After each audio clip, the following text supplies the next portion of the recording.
Good afternoon, everybody. My name is Michael Carducci, and I think this is an interesting session, and it's certainly going to test the curiosity of a few people here today. And you know, one of the things that comes up before we do anything else, when it comes to public speaking, you know, different people have different preferences. Some people will tell a joke. I'm not particularly funny, and if you stick around, you'll find out that that's definitely the truth. So I'm going to start with a little bit of a magic trick. And you know what? I'm going to pick on you. I know you're in kind of an awkward space, but I see you're wearing a few rings. Do any of those come off? Come on down. Everybody give him a round of applause as he makes his way up here. Because I want to start with something completely impossible, and I also want to address a perception that exists. Whenever people find out I'm a magician, they start thinking, well, why doesn't, we're not children. Why is this person here? Thank you very much for coming down. What's your name? Chandan, nice to meet you. Let me borrow one of your rings. And whichever one, you know what, that one there on the finger is fine. That looks good. I don't want to take your wedding ring. That would be a horrible story you're going to have to explain later on. But I'll roll my sleeves up because, like I said, I want to do something truly impossible. And I think if I have sleeves, I could do any kind of strange thing. Let me borrow your ring, though. We're just going to do a little something here. I'm going to take your ring. Hold your hand out if you would. Palm up, just like this. Because I'm going to take your ring. That's yours, right? And you can tell it's got that shape. Even if I had another ring, there's only one in this shape. And you're going to come by and just kind of cover my hand up, if you would, just like that. I've got nothing here, no sleeves, but it's just one of those, and it goes. But it doesn't go far. It's actually, believe it or not, in my inside jacket pocket. And, you know, I have my sleeves up, by the way, because I know there are skeptics. We are engineers, professional problem solvers, thinking about this. It doesn't go here into any fake appendage or anything like that, just in my inside jacket pocket, in my wallet, if I can get it out. And if you're close, you can see the surprise on his face. But it's not just in here. This is the crazy thing. In fact, it is zipped inside. Now, not just zipped inside. I want to impress you. It's sealed, believe it or not, in this envelope. Feel that right there. By the way, does that feel like your ring? Go ahead and take that out. That is genuinely a sealed envelope. Is that correct? Yeah. You will have to tear it open.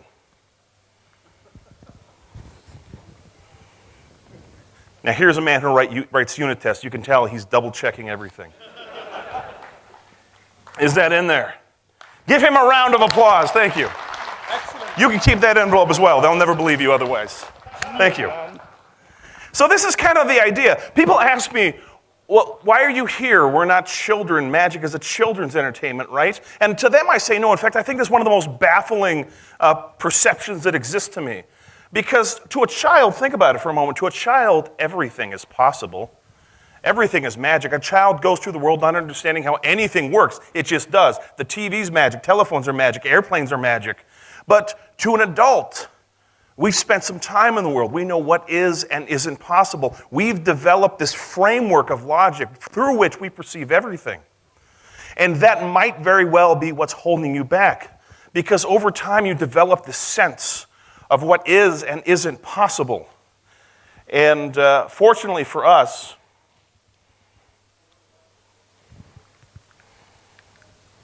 speaking of possibilities,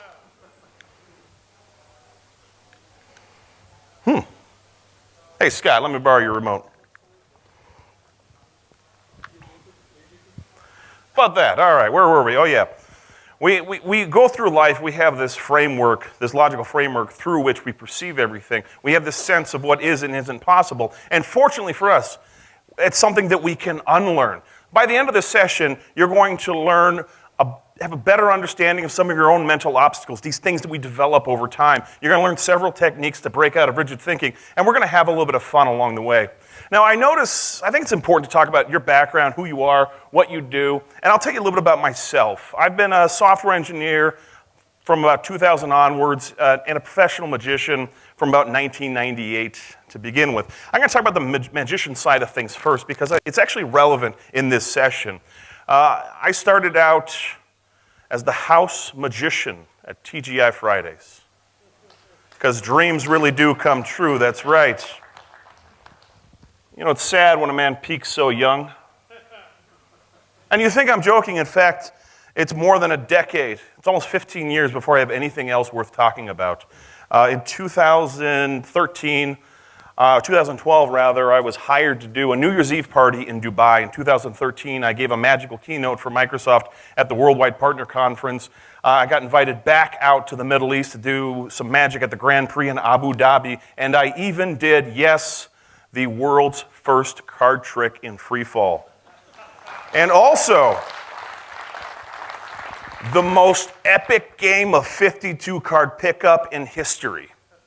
Now, I can talk a little bit about my experience as a software engineer as well. I was a software engineer from about 2000 onwards, and the most unusual thing that happened to me, I started the company as a part-time consultant, and within about 6 months, they made me their CTO. But I never really took myself too seriously. And I tell people that I have an unusual resume, and I actually mean that quite literally. This is the resume that I send out to companies. It started almost as a joke. I was applying for a job, and they gave the job the title Code Warrior. And I thought, oh, you want a Code Warrior? I'll give you a Code Warrior. And I put this whole thing together in an envelope stamped confidential, and I FedExed it in. I think on the other side of the envelope I had confirmed kills and mission history and all these different things. And it was the fastest I ever got a call for an interview. I know the FedEx envelope arrived at 10:12 a.m., and I got a call at 10:19. And apparently, most of the minutes between 10:12 and 10:19 were the boss going out to the dev environment saying, okay, come on, who's punking me? Who sent this out, right? And, you know, I've used it ever since just because I like it and it's a little bit unusual and stands out. It's also a useful heuristic in the hiring process.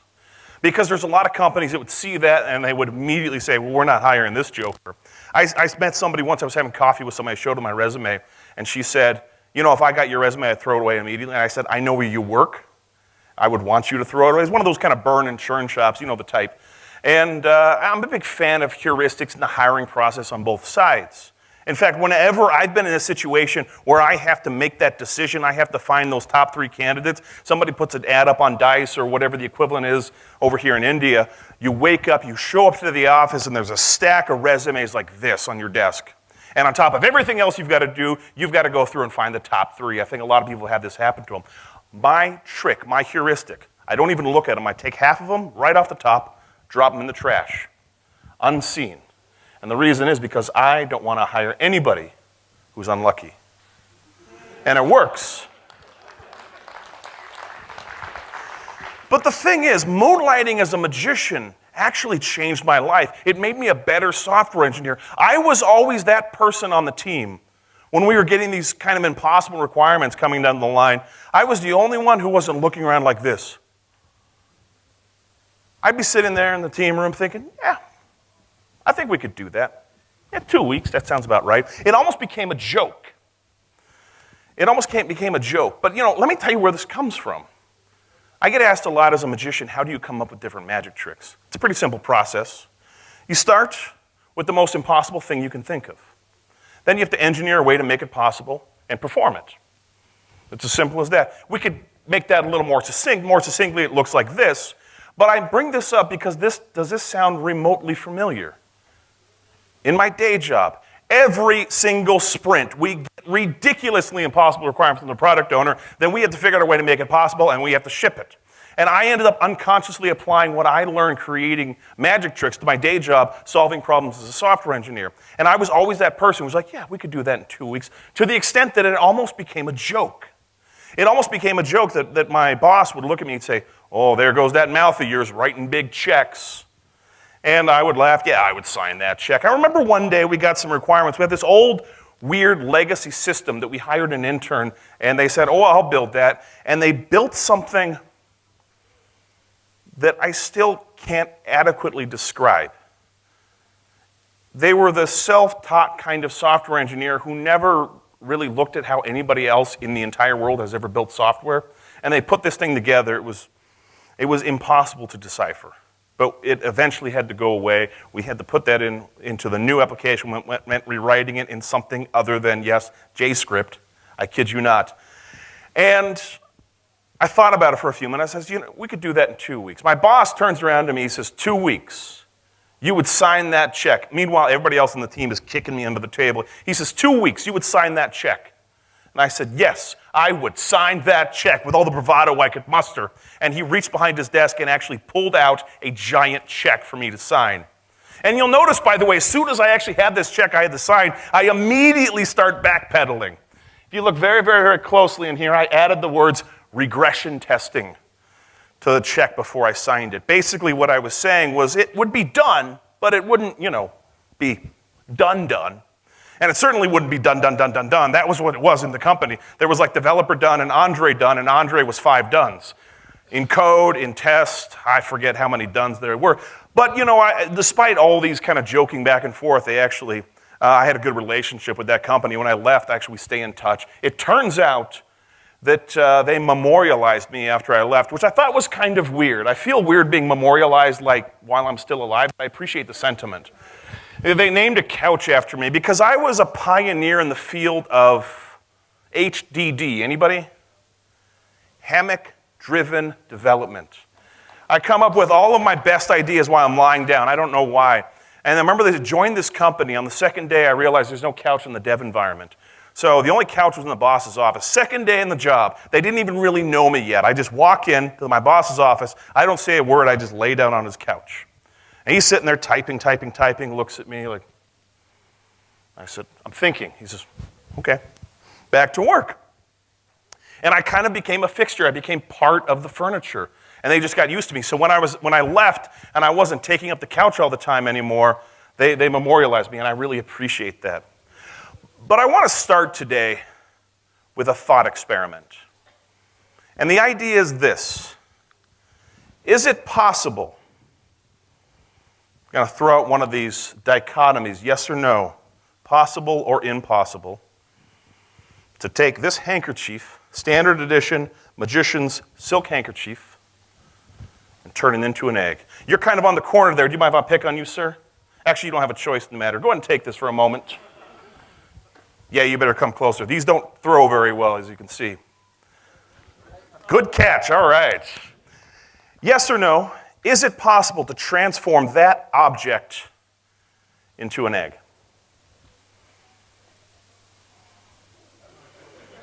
It's playing a little fast and loose with the requirements, but I like it. That's as close as we can get. No, you're going to say no? No. Not at all. I appreciate that. Give them a round of applause, everybody. And this is actually a really important illustration I want to talk about for a moment. Because as it happens, I know how to do a few impossible things. And if the impossible thing can be done, then maybe it's not necessarily impossible. Again, out of an abundance of fairness, I'm going to roll up my sleeves. We're going to give this a shot. Now, I think it's important before we do anything else, we show that there really is nothing here. Right? You can shake it, and nothing falls out of it. I like the fact that real silk is translucent. You see, the young magicians, they don't realize how important it is to use real silk. They also don't understand how important it is to iron your silk before the show. But I know you won't hold that against me. But there's just something about silk, the way it flows, you know what I mean? The way it flows through the air. But we can take it and, like you did, make it into an egg shape, playing a little fast and loose with the requirements, but it is possible to transform it into an egg. Thank you. And actually, I don't need your applause. It's not that great of a trick. In fact, I'm going to explain it to you here in a moment. As I know a few people expected, it is a hollow egg. I'll explain all the details as well. That way, when you go back to the office, they can say, how was GIDS? What did you learn? You can say, give me a handkerchief. I'll show you. If the numbers are down next year, it's my fault. I'm sorry. But no, it's a completely fake, hollow, plastic egg. And the whole idea, it's all about directing attention. You've heard the word misdirection, right? That's a misnomer. That's not really what you want to do. You're not trying to direct away from something because you can't do that. If I said don't think about pink elephants, the only way you can not think about pink elephants is by thinking about not thinking about pink elephants. You won't want to direct away from something. You want to direct towards something else. So I start focusing on the silk and how it flows. And use a bright color, too. In this way, as I'm doing all this, you're looking here and nobody sees me reach my pocket and pull out the egg. So you've got the egg in palm, and what I mean is you're concealing it in the palm of your hand. This actually looks like I just have some kind of weird cramp, but it's close enough for our purposes. So you've got the egg here, hole facing you. You see how you can see it here? That's wrong. You don't want them to be able to see it. You want it to look like this. And you take the handkerchief and you start putting it into the egg. Again, this is the exposed view. Normally you wouldn't do it like this, but yeah, you follow. Get it all the way in there, and you want to tuck some of the loose edges, get this as cleaned up as you can, and then take your thumb, cover the hole, put your finger on the other side, then you say ta-da, and then everybody's going to applaud. Oh, yeah, you're so kind. Now, two really important things when you're doing this. Really, really important notes to remember. First of all, whatever you do, don't let them see this side of the egg. Also, because it's a fake egg, if you're throwing it around and you drop it and it goes clunk instead of splat, people are going to catch on really quick. But I bring this up as an illustration. Now you know how to do it. Just don't tell anybody else the secrets. It's between you and me and, several hundred people here at GIDS. But I bring this up because it illustrates a really important point, and it goes back to what Scott was talking about, false dichotomies, possible or impossible.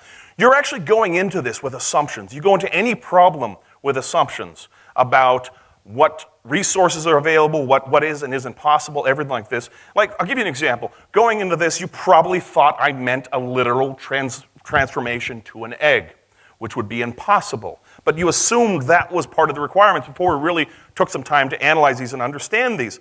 And there are other assumptions as well. For example, right now you are assuming that this is a plastic egg with a hole in it. In fact, this is an egg. Thank you.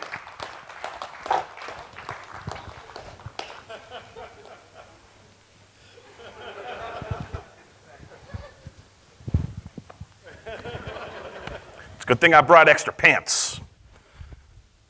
And I bring this up because our primary enemy when it comes to solving problems is assumptions.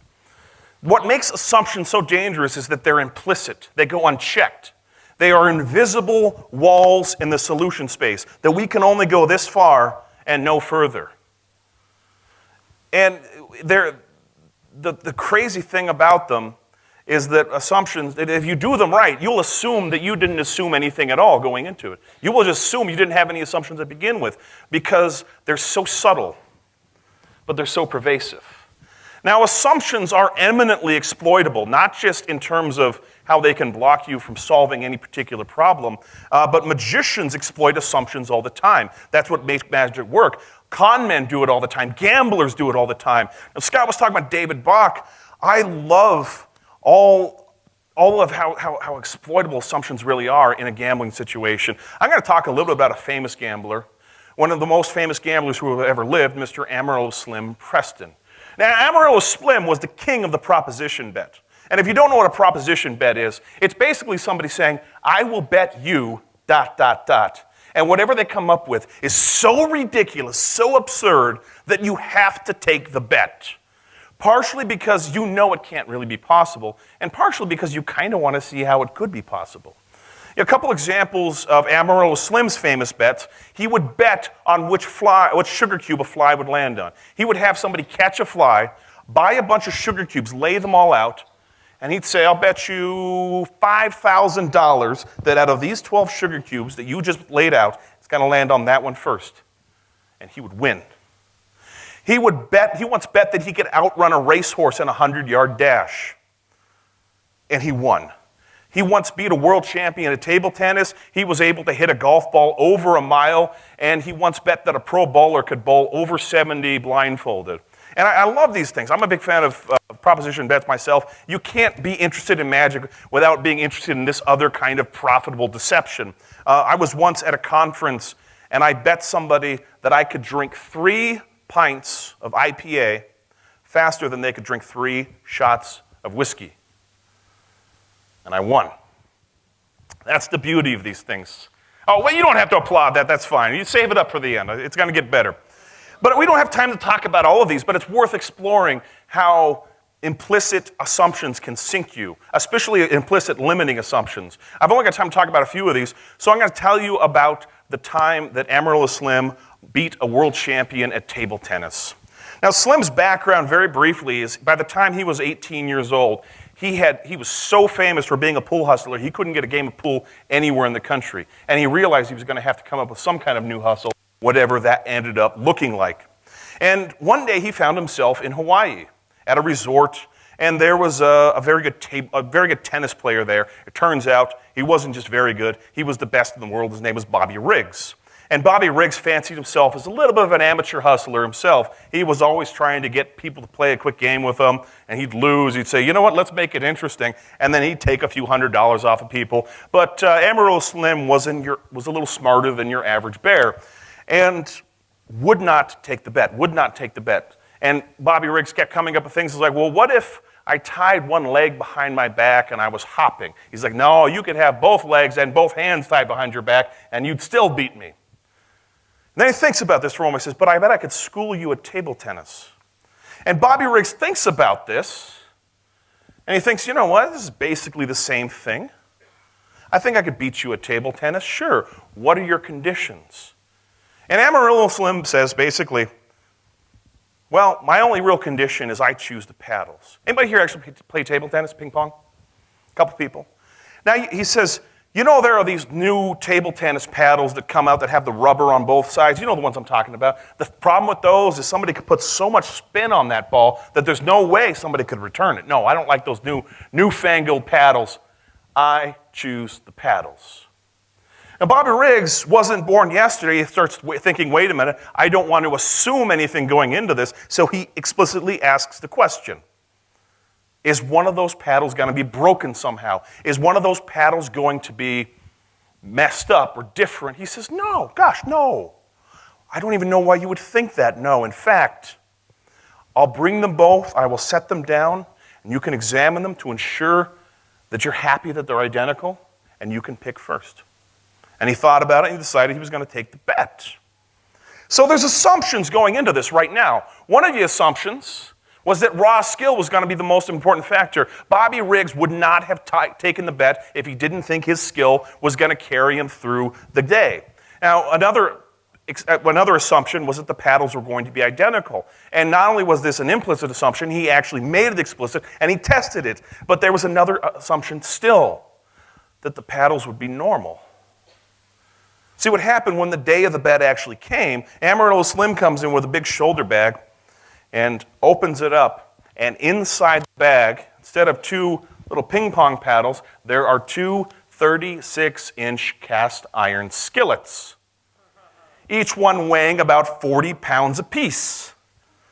And Amarillo Slim had a little bit of an advantage because he'd been preparing for this, practicing every day with big, heavy skillets, and he beat the game almost hands down. So the two assumptions that were left unchecked turned out to be flawed.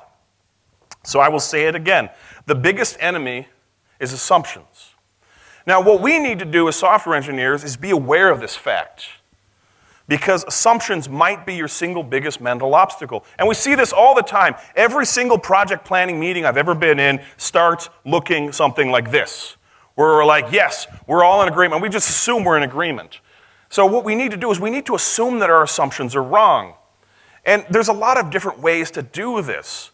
I read a really interesting book a while back. I'm going to recommend this right now. It's called The Agile Samurai. And it talks just about a lot of real-world practical tips to building software and overcoming all these flaws that just seem to exist in whatever process we end up trying to do. He talks about building an inception deck. And part of the process of building an exception deck is actually getting everything on paper and getting all this vision in alignment, but also making some of the difficult choices up front. But other things we have to do is we actually have to enumerate the assumptions that we're making and ask some hypothetical and what-if questions. One of the most important questions we can ask is, what if this impossible thing isn't really impossible? Or what if this constraint wasn't really a constraint? Because that opens up entire new avenues of thought for us. So we need to find out in a lot of cases what is the real problem. We have to eliminate the irrelevant and unnecessary. And believe it or not, every project we work on has so much baggage. I joined a company once several years ago, and we were working on one of those death march projects. And I know a few people here have probably been on a few of these where it's a train wreck. The project was almost 2 years overdue. Now, it wasn't my fault, because I'd only been with the company about 12 or 14 months, so it couldn't be my fault.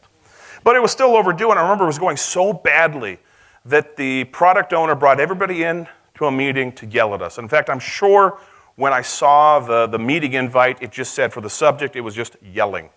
And we went in there, and we got yelled at for about 45 minutes, and we just kind of, okay, yes, sir, understand. And then at the end, he kind of settles down. I think he just tired himself out. And in fact, he yelled so much, I've never seen this before or since. He was yelling so much, he was foaming at the mouth. But we sat down, and he kind of said hoarsely, he's like, so, where do you want to go from here? Which I thought was a really weird question. But I don't know if he was saying, well, we're going to quit, or we're going to keep going, or we're going to double down, or something like that. And I just looked at him. I said, well, look, I assume we need to finish this project. You want us to finish the project, right? He says, yes. Okay. We need to actually break this down. I walked over to a whiteboard, and I started writing down different requirements. And I turned to the product owner, and I said, that's everything that's outstanding.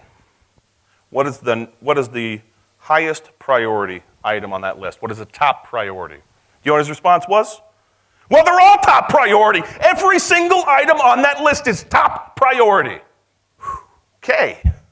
So I turned to my team and I said, well, I guess we can work on whatever we want because everything on that list is low priority. More yelling. But he finally calmed down. I said, look, you have to understand, priority is a relative ranking of importance. In other words, one has to be higher than another. If they are all top priority, they are all bottom priority. If they are all high priority, they are also, by definition, all low priority. And he didn't understand this concept. I said, look, imagine... I said, you go antiquing. Right? I had no idea antiquing was a verb until I met this person, or antique was a verb until I met this person. I said, you go buy antiques, right? He says, yes. I said, okay, imagine you bought a lamp. He says, okay. And I said, you're cleaning it up and a genie pops out. He says, okay. I said, you get one wish. One of those things on that list, what do you get? What do you wish for? Do you know what he said? I wish for 25 wishes. Spoken like a true project manager. I said, no, you get one. And he thought about this for almost 5 minutes. And 5 minutes, when you're just sitting there staring at somebody, thinking, is an eternity. Finally, he says, one wish? I wish for that. Okay, progress. So I go write a little number 1 next to it. I said, you know what? The genie says it's your lucky day, you get 2 wishes. He says, I understand. I said, you didn't 5 minutes ago. And so we go and we process number 2, process number 3 and 4, and we start ranking these things of importance. And in this process, we found out that there were things, all the baggage with it, and get to the real requirements. So basically, the 5 whys is like being on vacation with a 6-year-old. Why? But it works, and it's unbelievably effective. Another one is going in there, again, testing these assumptions. Are there any faulty assumptions? So what are the real priorities? What must be absolutely delivered? What can slip? And what can be eliminated entirely? By just testing and, again, eliminating this baggage, we can find these things out. Now, there's an interesting postscript to this story with the table tennis. That was a pretty legendary moment when Amarillo Slim pulls out those 40-pound giant cast iron skillets. Word spread. Amarillo Slim knew he could never do that again. Amarillo Slim finds himself on the east coast of the United States, now in Boston, quite a ways away. And he's sitting there having a quiet drink, and a man walks up to him and says, you know, I hear you're pretty handy with a table tennis racket. And Slim's response is, I might be. Who's asking? He says, I'm asking. Because I reckon I've got somebody who can beat you. And Slim thinks about it for a moment. He says, you know, I'll play anybody for the right price. I only have one condition. I choose the paddles. The man smiled and said, we wouldn't have it any other way. And this game gets set up. It's a room bigger than this with a table tennis table in the corner. And it is standing room only.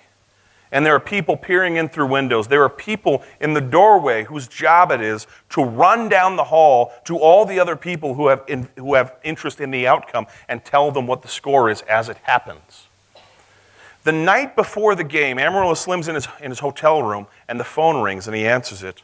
And it's a friend of his, panicked. He says, Slim, I know you've never got out of a bet in your life, but I found out about this. You got to get out of this bet. I don't know what you got to do. You got to give them some of their money back or something, but you got to make a deal. You got to get out of this bet. I've seen this guy. They got this guy out of Asia. He's the best table tennis player in the world, and he's been practicing 6 hours a day for 6 months with the biggest skillet this side of Texas. You got to get out of the bet. I'm warning you. And he says, wow, thanks for the heads up. Good night. And hangs up. And he sleeps like a baby. He walks in the room the next day, standing room only. No bag on his shoulder. A little murmur erupts in the room. Where's the paddles? Where's the skillets? Did he forget to bring the skillets? Where are the skillets? Where's the paddles? Did you forget something? Finally, somebody breaks the silence and says, hey, Slim, ain't you forgetting something? He says, don't think so. Paddles? That's right, thank you. And he walks over to a Coca-Cola machine and drops in a nickel, pulls out a little 6-ounce bottle of Coca-Cola, opens it and dumps it out. Another nickel, another bottle, dumps it out, sets it down. He says, there's your paddles. Take your pick. Because he knew that would never work ever again. And one day he's playing a friendly game of table tennis, drinking a Coke, and he thinks to himself, I wonder, and just tries it. Misses. Tries again. Misses. He tries for a solid hour, and he's finally able to hit the ball straight 1 out of every 10 swings. It turns out there's a spot about 1/4 centimeter, 1/2 centimeter, on that bottle, whereas if you hit it right there, the ball will go straight. If you hit it anywhere else, it'll go straight up, straight down, or you'll miss it entirely. And he beat this guy hands down. It was a washout. And it's an important thing to talk about because it brings us to the second enemy, our mental set. Now, mental set is basically another cognitive bias that prevents us or restricts us to looking at things that have worked in the past instead of taking a step back and saying, okay, what are all the options available to us? And that was exactly what happened in that situation. They said, well, the skillet worked before, so we're going to try the skillet again. And we see this a lot in software engineering. We see this with cargo cult programming. I don't know if you've heard the story about Mom's meatloaf pan or different rules of thumb. In fact, I'll tell you one of these stories right now. There are various versions of these stories. But one is a man gets married to his new bride. He says, you know what, I'm going to make you dinner just like my mother did. And he goes and makes a roast dinner. And in the process of doing that, dresses it all up, seasons, put vegetables in the pan, and right before the roast goes in the oven, he cuts a big chunk off the top of the meat and throws it in the oven. And his wife looks at him like, why did you, that doesn't make any sense. And he's like, oh, that's how we always do it. That's how everybody does it. And she says, no, that's not normal. He's like, no, we've always done that. So he calls his mother and says, you know, when we were kids and you made roast beef, you always cut the top off the beef. Why? And she said, you know, I don't know. Your grandmother always did that. And so they call Grandma. And they say, Grandma, why do you always cut the top off the roast beef or the roast? And she says, I don't cut the top off the roast.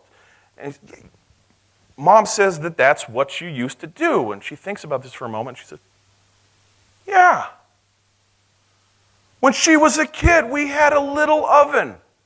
We don't do that anymore. And they've just been doing it ever since. And we do the same thing as software engineers. That's one of the problems with rules of thumb. Rules of thumb are easy to remember, and a lot of times they're relevant for a period of time in history. But they're so easy to pass on, and it's so easy to pass these things on without even understanding really where they come from. You know, we see this a lot. It's things that the old-timers said, and the young developers say, that's right, that's what we're going to do. And then they become the old-timers, and they tell the young developers that. They're like, well, the old-timers say it, it must be true. And it goes on and on and on. And I've heard rules of thumb that haven't applied since the early 90s, but people are still following them. So we have the same mentality in everything we do. And there's the XY problem. And anybody who's ever spent any amount of time in any of these software development question and answer sites, Stack Exchange or the rather unfortunately named Experts Exchange, you see a lot of people asking really weird questions, and the answers get divided from, well, here's the answer to your question, and other people saying, why are you asking such a weird question? And this is another thing, we're going into it with all these assumptions and all this baggage. The XY problem essentially is somebody says, I want to do X. Now, I think Y is the best approach, so they go out and they can't figure out how to do it. They hit a brick wall, so they say, can you help me do Y? And one of the analogies I've heard that I think is very apt is that it's like somebody receiving some fine hardwood furniture that's been disassembled. And they see these really funny nails with ridges on them, and they see little holes in the wood, and they think, okay, I think I know what this is.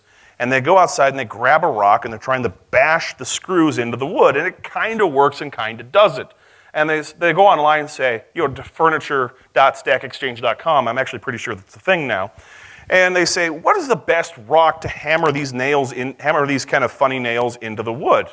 And you get two types of people. They say, one says, oh, you want to use granite, big chunks of granite with a flat side and a side that's easy to hold. Thank you. Accepted answer. You have other people saying, wait, are you talking about screws? Do you need a screwdriver? And then a whole argument ensues, and then at some point somebody invokes Hitler and Godwin's law, and then the conversation is over. I want to put my money where my mouth is with this talk now for a moment. We're going to take a little digression.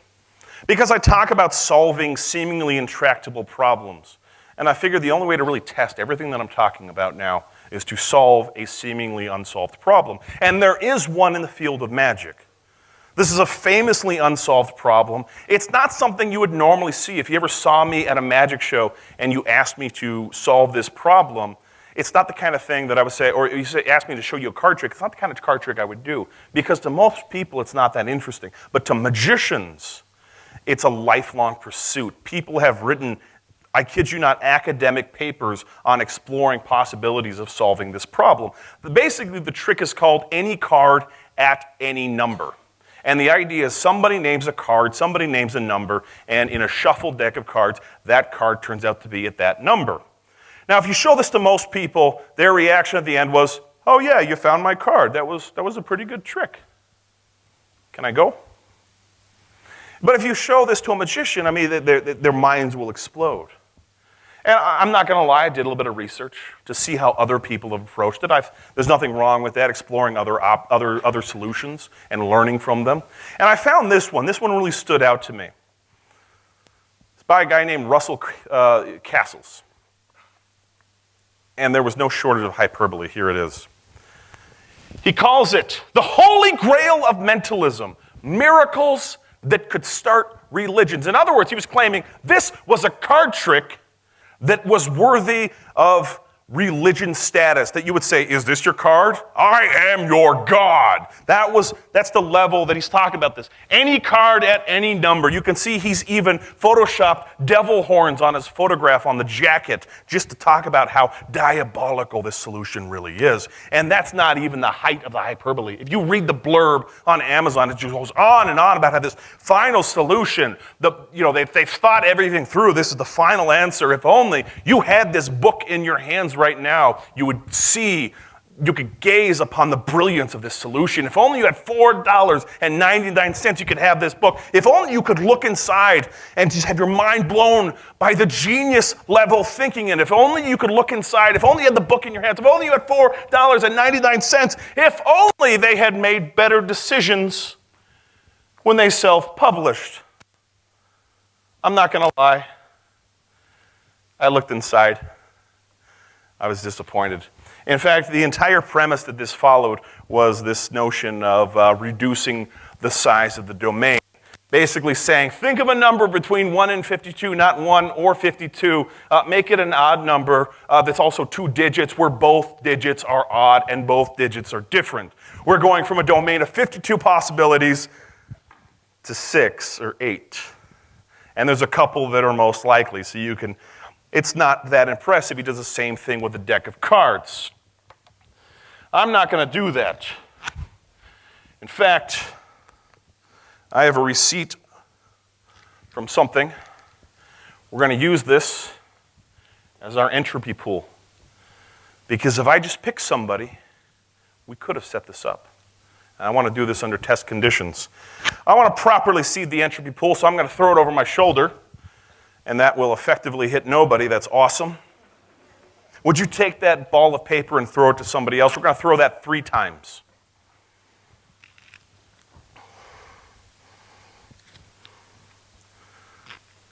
And it'll be easier, yeah, if you throw it to somebody. So that's 1, 2. Don't all jump at once. And one more toss. Good catch. By the way, I don't know if you can see this. They really are there. They're different. That's okay. You've got a card. Stand up. You don't have to come down. Just stand up. You can just stand there. There are 4 suits in a deck of cards. Clubs, hearts, spades, and diamonds. Name one of those. Clubs? Okay. And there are 13 values. Ace, 2, 3, 4, 5, 6, 7, 8, 9, 10, Jack, Queen, or King. Name one of those. 9 of clubs. Great. And throw the ball to somebody else.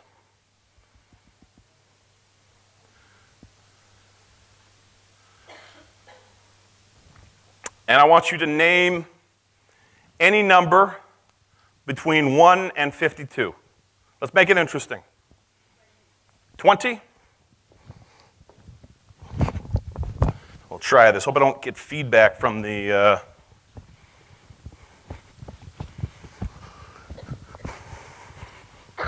You know, I'm going to come over here. I'm going to come through.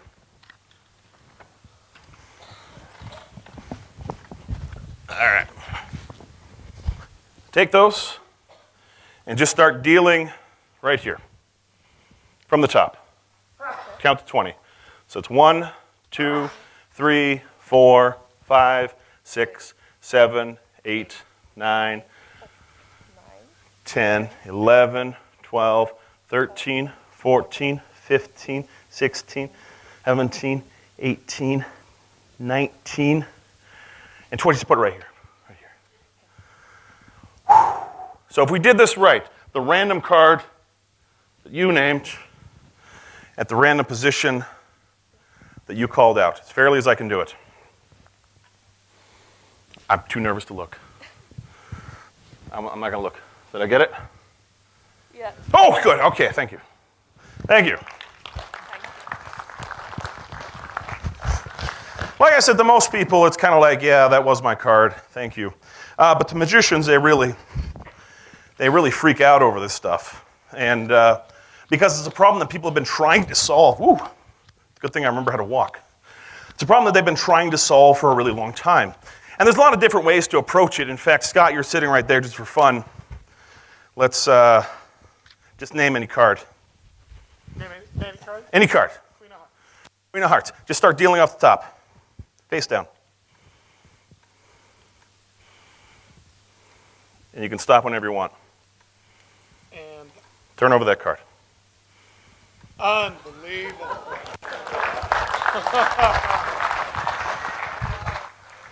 Any card at any number. And actually, you know what? Here, you can keep these cards. I don't want anybody to think there's something magical about them. Because they're just cards. I buy them by the gross. I buy lots and lots of cards. Anyway, in order to solve that problem, what I really had to do first was to shift my perspective. And that's the hardest thing about all of this. You know, a lot of times when we get stuck on a problem, we fall prey to this circular logic. Well, I can't think of a solution because it's impossible. And why is it impossible? Because I can't think of a solution. Venkat said it best. He says, do not confuse inability with impossibility. So what we had to do with this is basically define the problem. We had to, what's the ultimate end goal? That any arbitrarily named card is at any arbitrarily named number. I did a lot of brainstorming. I think brainstorming is actually a really interesting technique. It's something we don't talk about a lot. And the other one is I treat all constraints as hypothetical. Because I treat every constraint as though it's an assumption and not a reality. And, what if this wasn't the case? When we're doing this in software engineering projects, it's the same kind of thing. We try to avoid a hammer-first mentality. We start and identify the problem. One of the challenges in software engineering that makes this whole problem-solving difficult for us is that we're taught solutions, and we're taught patterns, and then we go out in the real world and deal with real problems, and we don't run into solutions, we don't run into patterns, we run into problems. And as a result, we go through so much of our career with solutions in search of a problem without actually stopping I can always, oh, there it goes, back on. Without stopping to spend some time in the problem space and instead, or stop with spending so much time in the solution space instead of stopping and spending a little bit of time in the problem space and really defining that problem. I want to talk a little bit about brainstorming because I meet a lot of people who haven't brainstormed since primary school, elementary school, as part of an exercise there, and it's so effective. It's so effective because it causes us to turn off some of our mental filters, and we just start speaking without thinking. Some of us are better than that than others, and I think we know some people like that. But that's actually kind of a goal here. You want quantity, not quality, in terms of ideas. I like to start with the dumbest idea first. You know, there's a fear when you're working in a team scenario where you say, just say any idea at all. Nobody's really going to do that. Nobody wants to be the one who says something stupid in front of everybody else in the team or in front of the boss. So we all just stop and think and we censor ourselves. So I just try to get that right out of the way, and I start with something stupid. I'll say, you know what we should do? We should write it in Flash. It's coming back. All is forgiven. And they'll look at me and they'll say, it's the stupidest thing I've ever heard. And I say, I know. And by the way, I always feel weird making fun of Flash, and only because one time I made a mistake. I was in a room and I made a Flash joke. And usually when you're talking to engineers, you make a joke about Flash, and that's like the free and bingo. That's a softball, underhand, wiffle ball type of joke. I mean, it's hard to miss with that joke. And I made my Flash joke and nobody laughed. And I looked around the room and I could see somebody sitting near the front, and they had their badge, and underneath their name it had their company, Adobe. I said, oh, you work for Adobe. He says, somebody else says, yeah, we all do, mate. Turns out I should have read my contract. But a really important lesson in show business, always get your check first. Come in handy. And you start with the dumbest idea first. You want a consistent flow of ideas. And this is kind of the idea. There's no bad ideas. That's really the general theme here. And you just start saying things, and all of a sudden somebody says something, and the reaction in the room was, actually, that's brilliant. Let's do that. I've got a case study here, actually. The city of Chicago. During its developing years, Chicago was a really important port city. It connected the Great Lakes and the canals to the Atlantic Ocean, to the rest of the country through the Mississippi River, I believe. And so Chicago was a booming city, but Chicago was also literally a cesspool. We didn't have cars 150 years ago. We had horses. And the horses, would leave a mess. I actually spent a summer working in a stable. Horses poop a lot, it turns out. An unbelievable amount. And that just hits the ground, stays there.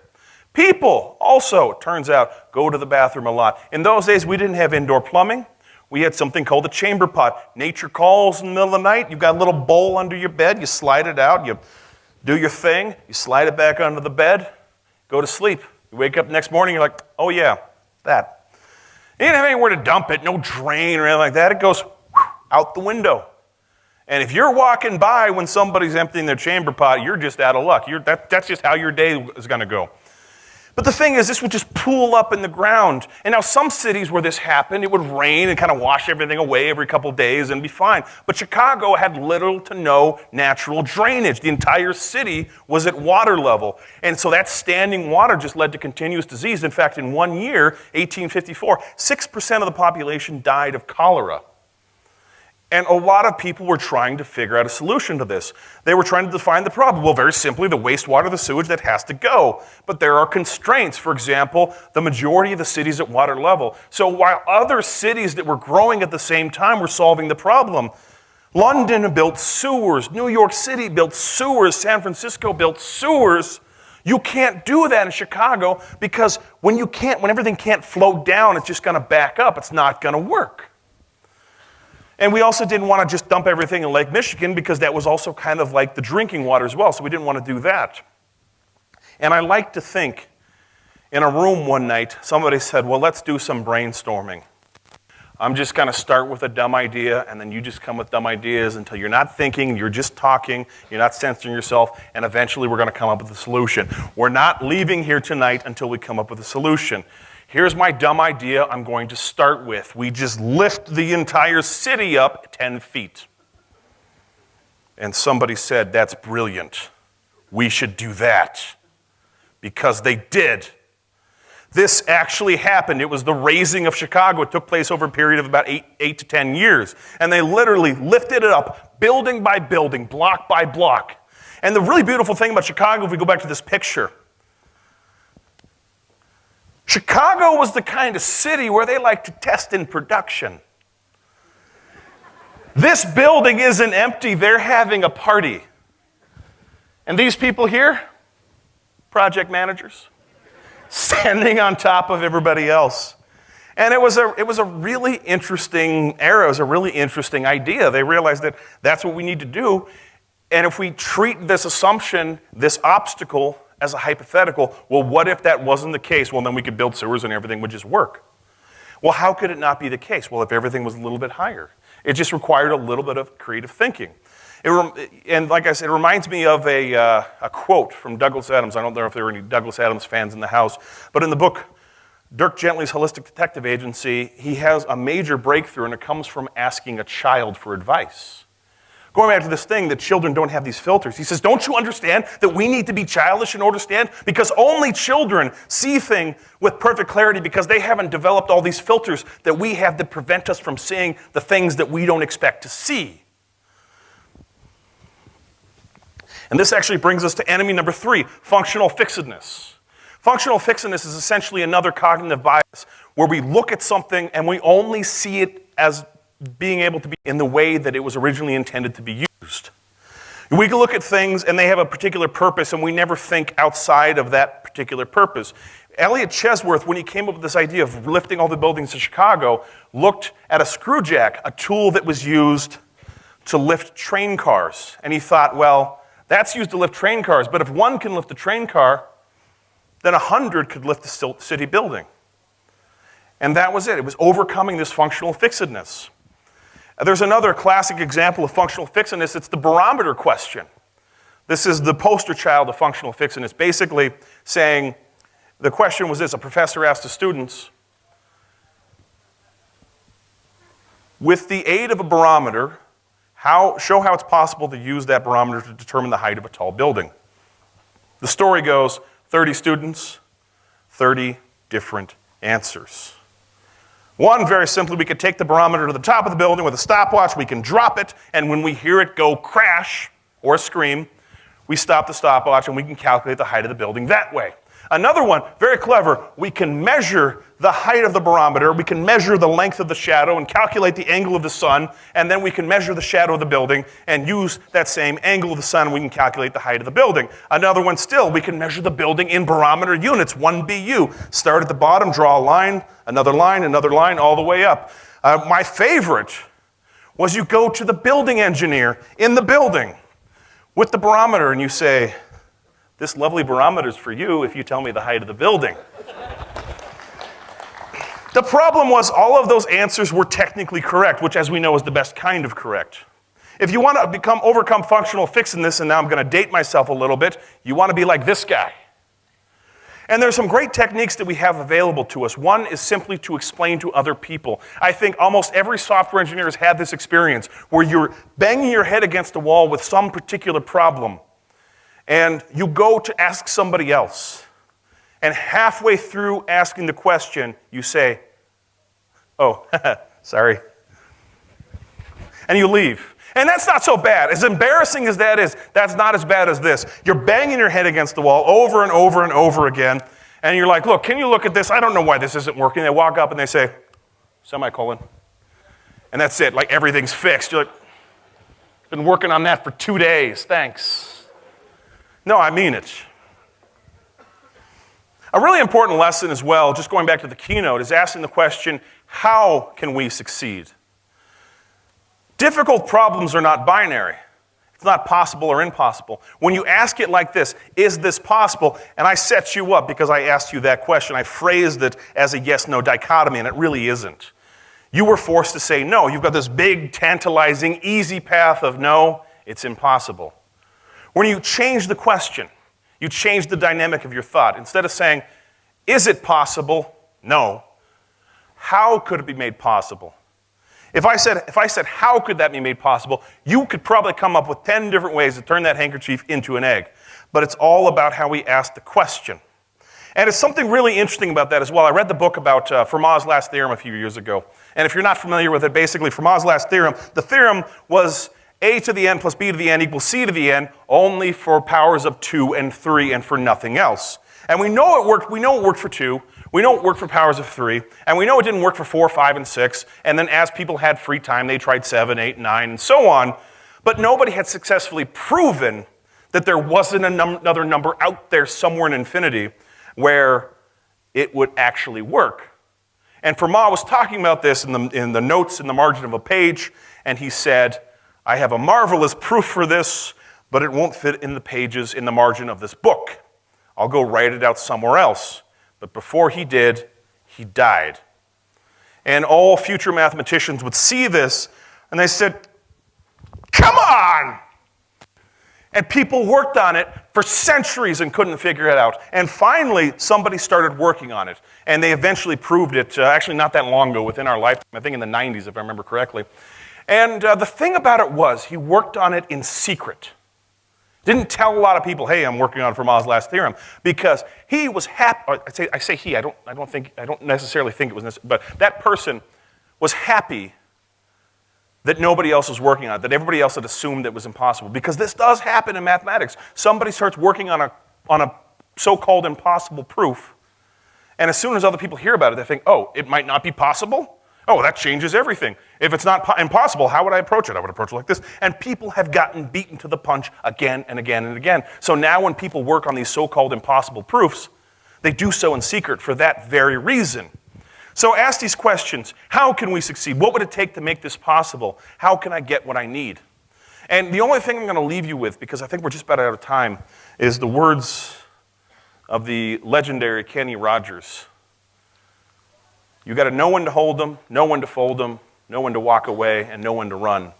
Because just because you can do anything doesn't mean you necessarily should. And what I really mean by that is, for example, I've worked in plenty of teams where we've gotten to the end of the sprint, and it's the end of the day, the last day of the sprint, and we're not done. Now, we could sit and work in the office for 12 more hours and hit that finish line. But I'd rather set a boundary. I'd rather get to the end of that sprint and say, you know what? It's 5 o'clock, the sprint's over. We failed. Let's figure out why at the retrospective tomorrow, and everything that's left will move over to the next sprint, and let's try not to make that mistake again. So with that, I leave you with this advice. Do the impossible, but also set some boundaries. Thank you very much. Thank you. Thank you. Thank you.